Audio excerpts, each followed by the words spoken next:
महत्त्वाची बातमी, विधान परिषदेमध्ये मंत्री शंभूराज देसाई आणि अनिल परब यांच्यामध्ये खडाजंगी झाली आहे। मुंबईमध्ये मराठी माणसाला घरं मिळाली पाहिजेत या मुद्द्यावरून हा वादंग झाला। देसाई मंत्री असताना गद्दारी करत होते असं अनिल परब यांनी बसून वक्तव्य केलं। तर गद्दार कुणाला म्हणतो, बाहेर ये तुला दाखवतो असा संताप देसाईंनी व्यक्त केलाय। वादानंतर सभागृह 10 मिनिटांसाठी तहकूब करण्यात आलं। शब्द रेकॉर्डवरून काढण्यात आले। सभापती महोदय, आता मला वेळ द्या। आता तुम्ही ऐकून घ्या। अरे ऐकायला, तुम्ही ऐकून घ्या, ऐकायला खाली बसा। आता काय झोपतोय का कानाला? नाहीये, मराठी माणसाचा प्रश्न आहे। ऐका पाहिजे ना।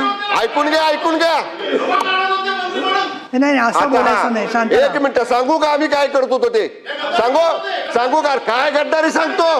कुणाला म्हणतो गद्दार? शांतता तुला दाखवतो। याला गद्दार कुणाला म्हणतो रे?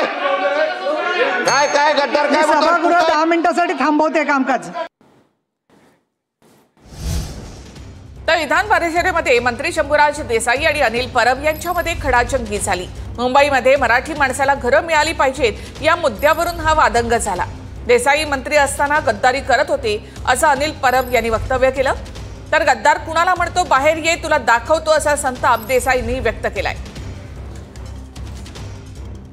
सभागृहाचा एकंदर सेन्स बघता की सभागृहातल्या सदस्यांचं म्हणणं काय, कायदा आहे की नाही? आपण म्हणताय की कायदा नाही आहे, मराठी माणसाला प्राधान्य मिळालं पाहिजे। मराठी माणसाला प्राधान्य मिळालं पाहिजे हे आपण कशाच्या आधारावरती सांगताय? ही मराठीची इच्छा सांगताय आपण। हा कायदा आहे का? मराठी माणसाला प्राधान्याने घर मिळालं पाहिजे हा कायदा आहे का? कायदा नाही आहे। सरकारची इच्छा आहे, मराठी माणसाची इच्छा आहे की मिळाला पाहिजे। आमचं तेच म्हणणं, कायदा करा। सभापती महोदय, आता मला वेळ द्या।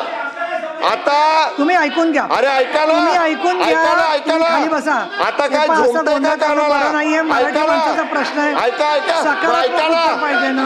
ऐकून घ्या। नाही असं बोलायचं नाही, शांत। एक मिनिट सांगू का आम्ही काय करतो तो ते सांगू का? काय गद्दारी सांगतो? कुणाला म्हणतो गद्दार? शांतता तुला दाखवतो। याला गद्दार कुणाला म्हणतो रे? काय गद्दार काय म्हणतो? सभागृह 10 मिनिटांसाठी थांबवते कामकाज। कॅबिनेट मंत्री संजय शिरसाट यांना आयकर विभागाची नोटीस